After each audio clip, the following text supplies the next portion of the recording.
everyone. I was just looking this morning and I realized I haven't done a video for YouTube in 3 months. That is so bad. Cause I've been living life right like I could just die any minute. Going for a ride down the side, PCH, country limit. I don't need a guide, follow lights, take me where I wanna visit. Are you alive? Or just breathing? Although I have had times where I haven't done YouTube videos for almost a whole year, so it's okay. Anyway, the last video I did was, well, the last two was a flip through of this journal.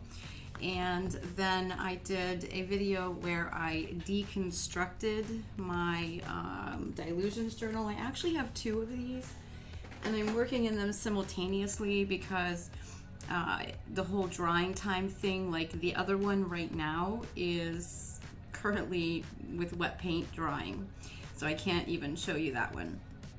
But I realized that I could do at least a little mini page review journal flip. A couple of housekeeping things to talk about before I get started. I did just release my first set of digital collage for 2023. I can't believe that it's gonna be June and I hadn't even done anything with digital collage. It's amazing. I have been doing a ton of stencil sales.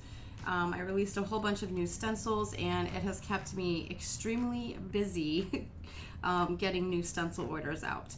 And I'm very happy about that, and I actually have a bunch more to release, but I don't think I'll probably get those released until probably late June, maybe. If I really hurry, I might get them a little sooner. But I did have these pages. There are 24 pages, I believe, total. I took these from a much smaller journal than this. Where is that journal?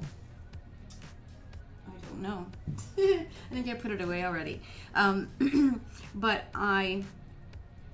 it was a really small journal, so I decided to just release the page itself. So as double page spreads, because every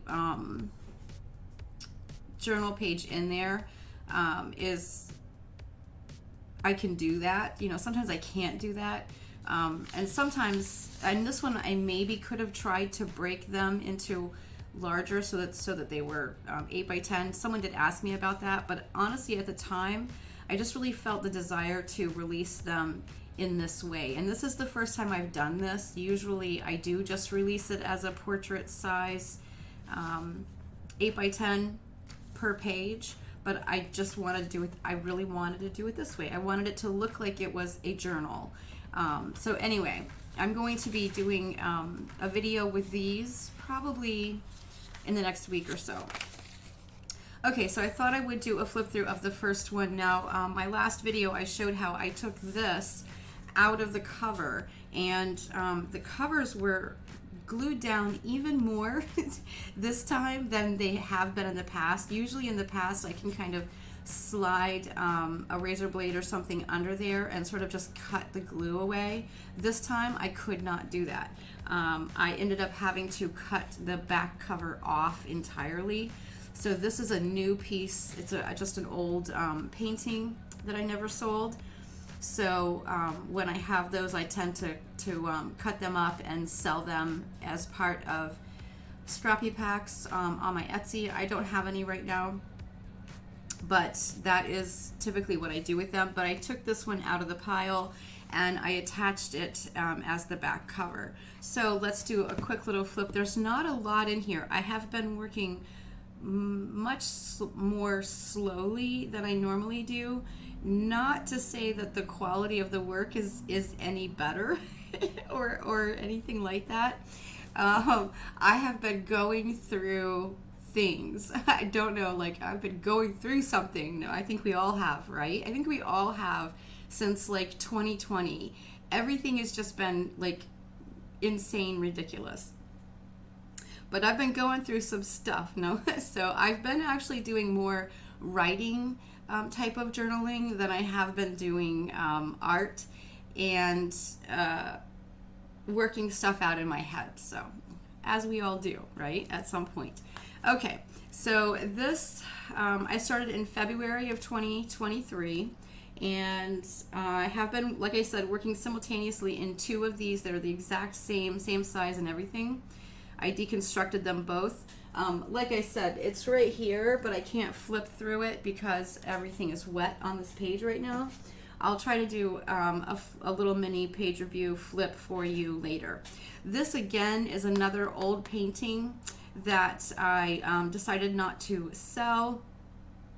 I just cut it down to fit and glued it into the original cover, painting it kind of white or off-white first so that it would match the rest of it. I was so excited to have a journal that I could watercolor on again. Some papers, I tend to find myself working with acrylics more than watercolor.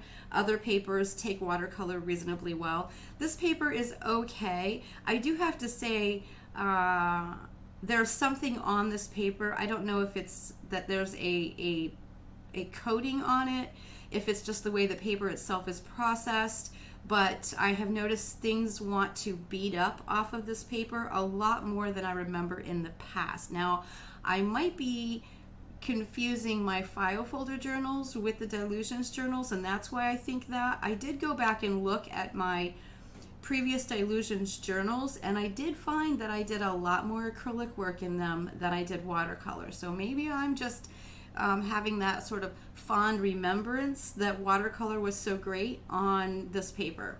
I'm definitely going to go to a watercolor paper journal next when I finish these, because I really miss my watercolors, and I find this paper, everything I put down tends to want to bleed out. No matter how hard I try, I can't, it's not gonna take the watercolor the way I tend to use watercolor. But anyway, I do still love these journals, don't get me wrong. So I did a little ode to watercolor when I was so excited to have something to use watercolor in again. And I'm not going to say a lot about anything, any of these pages that I'm not like enthused about. Like some of these I'm just kind of like, what? Not really getting my, not in the flow. So this one looks really good. I love it because, again, this was one of my new stencils that I just released. And I used the actual stencil for this is what I mean. Not that I designed it from her. This also is a new stencil that I released, and I was trying a weird technique, or I should say I was trying to develop a new technique, and it ended up just looking weird. Could be the fact that I did it with pink, who knows. Not everything is a win. You have to fail a lot before you get a win, so keep that in mind. And then this was more of an ode to art journals and how much I think they heal us as a practice, as well as other people viewing it. I think when other people see you, an artist, if those of you watching are artists, and if you're not an artist and you're watching, feel free to also leave a comment. But I feel like when people who are not artists look at my journals and they see that I put myself into them, I put my thoughts, my fears, my hopes, my everything, and I kind of lay it bare. I kind of I put it out there for real. When people look at them, a lot of them will say, I feel that, it touches them. And some people, I've actually had situations like at art showings where I would bring my journals and I would actually sit and work in my journal as people were looking at the art that was on the wall. I've actually had people question me about a journal page and what did it mean. And when I gave them, what it meant to me, they're like, their view of it totally changes. And also too, I've seen people be able to see things in it that I didn't see it first, but when they start to tell me how it makes them feel, I see that too. So anyway, that's what this is all about. There's quite a few. That's what this is too. There's quite a few pages like that in here. I did. I was playing around with some colors on my own, and someone mentioned to me that the color that I had made, which would be this, looked like Daniel Smith's Moonglow, and I was like, oh, well, it's Daniel Smith, but it's not technically Moonglow.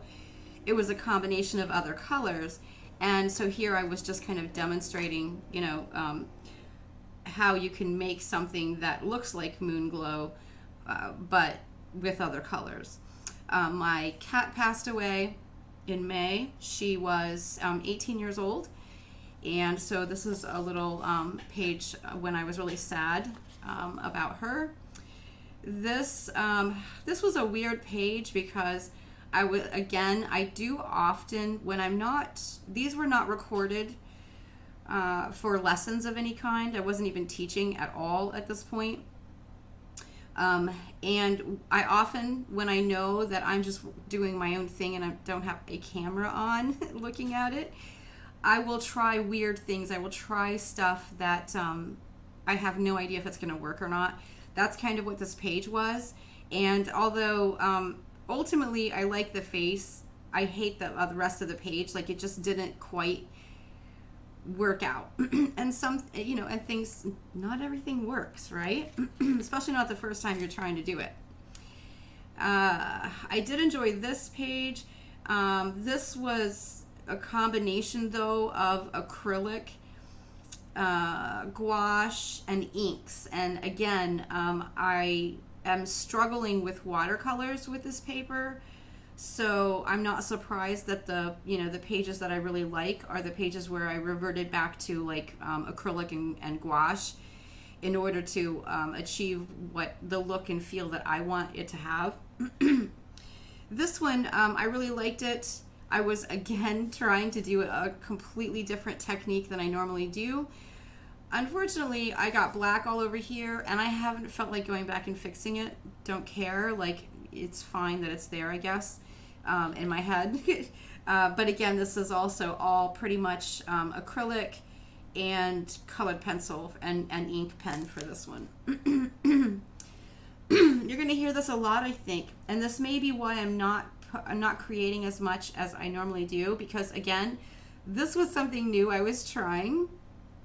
Now, I did like the end results, but it wasn't what I was trying for. In other words, sometimes you sit down with an intention, and the best of intentions always go awry. So when I sat down to work on this double page spread, I had an idea of what I wanted to happen here, and it didn't happen. I went a different direction, really without even realizing I had done it. And I think that is because I was going by rote. I'm doing more feeling as I'm painting than I am thinking. It happens. Let's see. He did turn out much more colorful than I expected him to. It was weird because I was trying to achieve different things here and here, and both of them were a fail in my mind as far as what I set out to do. I think they look great, but again,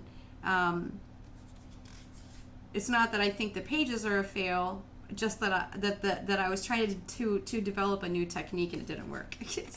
Here I was trying to develop a new technique and it worked. Yay, finally. It wasn't the same technique either. These are all 3 different things goals I was trying to achieve that I had set for myself. This one, it did work. And I've actually done 1, 2, maybe even 3 lessons off of this, and I was thinking about this page this morning, and I have a whole new lesson idea that I'm going to do about this. So when a page does work, it can blossom out into many different techniques that are successful and that you can reteach. Okay, here, this was an actual lesson, I think. Was this? Oh, maybe it wasn't. Maybe it wasn't. I don't remember. But this was basically playing with the some of the concept here. It didn't work as well here. I love this page though, double page spread. Don't get me wrong. Here was a entirely different technique that I was asked to repeat. It was something that I have done in the past, and students were asking to see it again. And funny enough, I struggled to get it because I haven't done it in such a long time. And partway through, I kind of realized that this is a technique that is very time consuming. And I wasn't sure whether or not the people who, the students who were like, will you teach this? I wasn't sure if they realized what they were asking for because it really is time intensive. But it's a beautiful look when you get it right. And here I was just playing with collage. It wasn't a lesson. This again was not a lesson. I just really like to paint pottery. I don't know why. It's just a thing for me. Let me know if there's things that you just really love to paint, like you don't even know why. I just love to paint photographs of pottery. I feel like a weirdo. Wait, I am a weirdo. It's okay. This was just one that I was doing. There was just waste paint on here and doodles, and I did this, and then when I posted it, one of my students requested this as a lesson. So this is actually is the example here? Hang on, let me look. No. Okay, so I did do this as a lesson for June. It's already done. It's in the other journal. I'm not showing it to you because my students have not seen it yet. But basically, when you look at this, this is a lesson that my students will see. Here I was just goofing around again, playing with new technique ideas, and I think I might follow, do more of this and see if I'm satisfied with it. This is just me drawing weird things that I see in shadows. I love to. It's kind of like the whole, what do you see in the clouds when you're kids and, you're laying on your back looking up and you guys try to find shapes and imagery in the clouds. I do the same thing with shadows, and often too with like dust or dirt on the ground, especially on stone or concrete, like when, the wind kind of blows sand onto the concrete.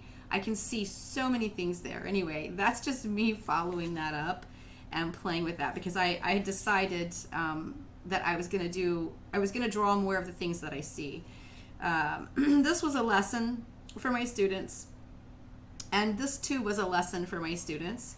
And this was a quote from a book that I was reading. I do love to find little knowledge, little bits of wisdom and knowledge in books, and often they are quotes from the character.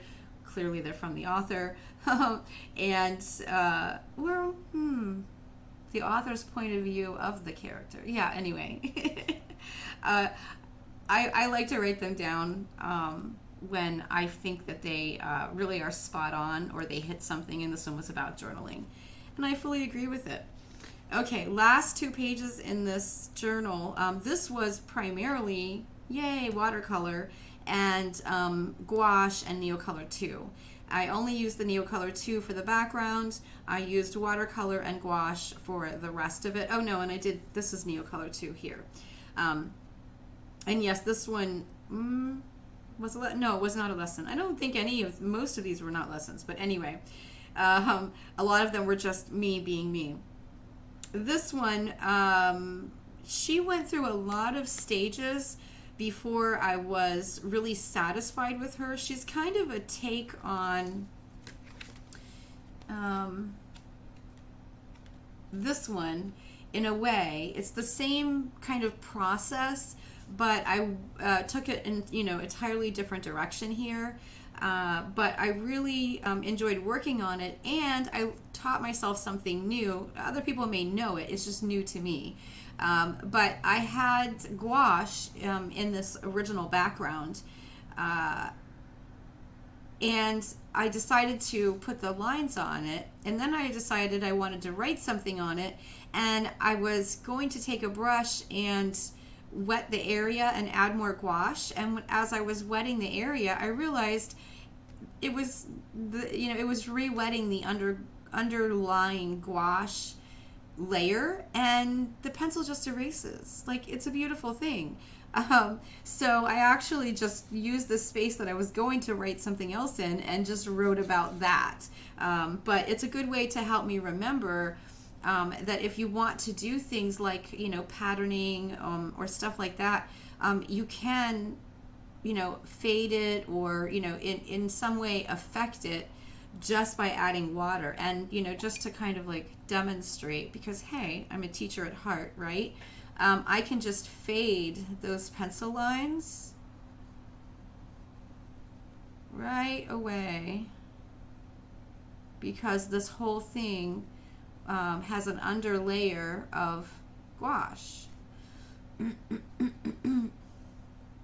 So when you're thinking about doing patterning, and this also should be helpful for those like me who get a little nervous when we've done a thing and then we decide, oh, I'm not sure, maybe I want to change the thing.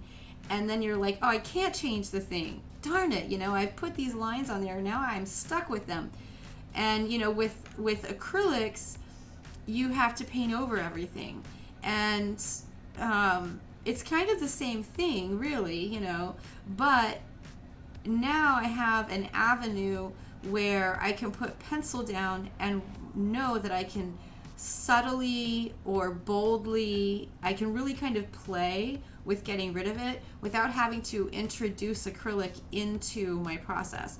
Like I said, gouache artists may already know all of this, but I didn't start out as a gouache artist, and I kind of learned on my own. So to me, this is a great tip. Also, too, it is pulling up both the gouache layer color from it, by mixing it, but it's also pulling up the ink. I don't know if you can see, and I don't know if I have autofocus on, but the underlying layer under the gouache had ink, and it's pulling like yellow here and more blue here, and then kind of some of the yellow again, because there was yellow in this background before I started. So something to keep in mind if you're new to gouache like I am, or if you're an old hand at it, maybe it's just a reminder. But you can totally remove colored pencil. You can also remove ink, because I was doing that earlier. I can't show you because I can't flip pages on the other journal, but I was doing the same process, kind of just playing with this technique idea, and realized that I was putting down India ink. Here I was putting the sepia India ink down on a background, and I decided I didn't like it quite the way it was, and I was like, oh, that's right, it's over top of gouache. So I just immediately began to blend it back into the background. It worked beautifully. So totally can do it. Also, too, the gouache that I put down was days dry before I came in with the colored pencil. So again, the beauty of regular gouache, not acrylic gouache, is that you can do that. Now, had I used acrylic gouache, I don't know if it would work. So I guess I should say traditional gouache is the way to go if you want this technique to work. Okay, I think that is it. There's nothing left on here. I am teaching again, finally, on Patreon, and you can probably find the link both to my Etsy shop and to my Patreon in the description below. I think it automatically puts those in there. And yeah, I guess that's it. Not a lot going on with me. It's summertime. It's incredibly hot in Florida. It's 90 degrees every day. I have all these lights on in here in order to record, which means it's going to get very hot. It's already starting to get hot very quickly, and will remain hot all day long. So yeah, typical summer, but I would say maybe a little warmer than has been recently. Maybe that climate change thing is a problem. We might want to think of, never mind. Okay, I'll see you with the next video.